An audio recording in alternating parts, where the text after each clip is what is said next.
I'm going group. I think I'm the only one that's gonna go group on this one for this quick one. Tribe Called Quest beats Rhymes in Life, and y'all know how much I love Tribe. It hurts a little bit. Only for one, Tribe is one of my favorite groups, and two, this album was when Jay Dilla started being in hold of the production for the group with this album. You know, it was 3 years after Midnight Marauders, which is like that was like the fucking.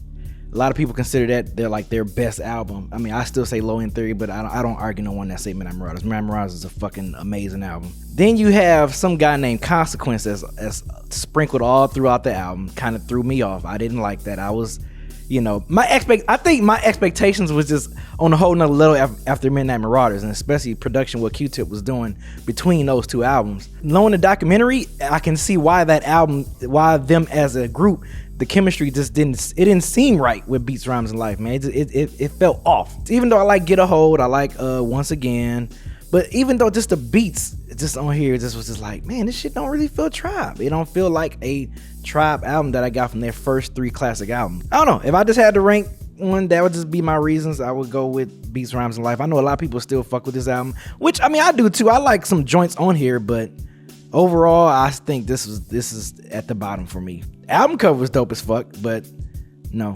the album, it was just like, I remember being, and you know, this was back when you brought albums, so you was like, you know, you try to psych yourself like, oh, you know, this is a good album, you know, I spent my $15.99, it was worth it, but nah, it was okay, which for Tribe standards, that's like bad, so it was just an okay album for me.